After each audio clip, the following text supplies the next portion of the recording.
it's Melly and welcome back to our next PIF video. Today I'd like to welcome you to Saguaro National Park West. And the reason why we chose to be here today is because the desert is in full bloom and there's a lot of beautiful activity going on. So what better way to celebrate the Sonoran Desert but with another photography lesson, and this time on macro. So usually when we're thinking about photography in nature, we're thinking about giant, gorgeous landscapes, like the one behind me. But with macro photography, we can appreciate the smaller subjects, like this flower here. And macro means taking small subjects, like flowers or bugs or leaves, and making them large on our camera screens.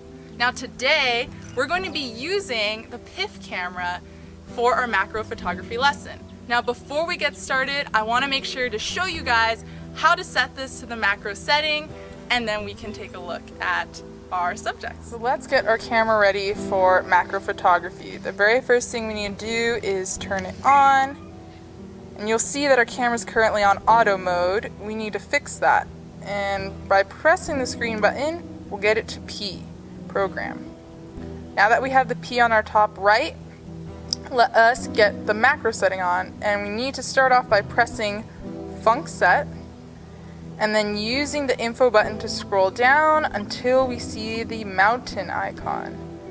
Now using the lightning bolt, we're going to scroll up to the flower, and that is our macro setting. So we need to set that by once again pressing Func Set, and now we have our flower and our P on our top right screen, and this camera is ready to go for macro shots.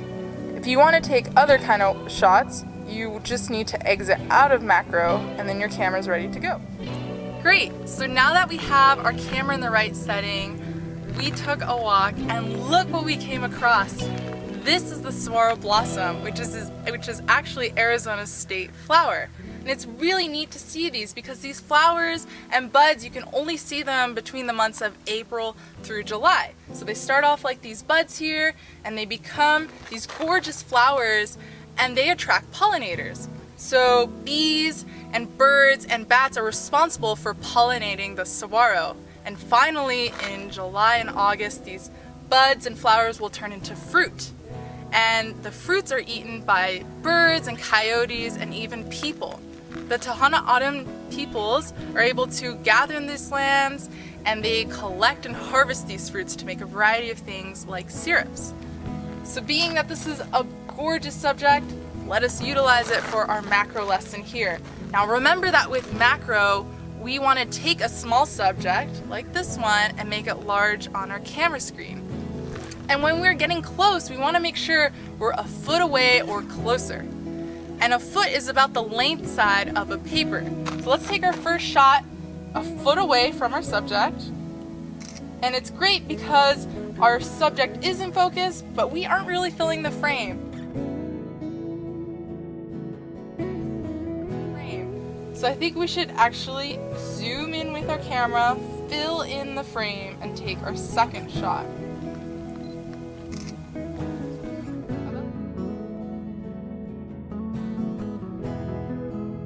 Now that was great that we filled in the frame, however, our subject got really blurry. So how do we keep both? Well, if we zoom out just a little bit, let's take our third shot here.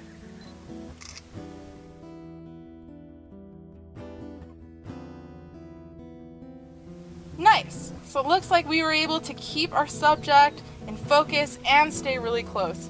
And I encourage you guys to take multiple shots and multiple perspectives of your subjects. Now macro photography is really great because it allows us to appreciate the small things, but it also is utilized by scientists and artists for a variety of uses. I encourage you guys, when you are out there, to utilize any camera, including phone cameras, and pick small subjects like flowers or bugs or rocks or anything you could think of, and try and get as close as you can, but remember to stay in focus. Thank you so much for joining us today here at Saguaro National Park. Until next time.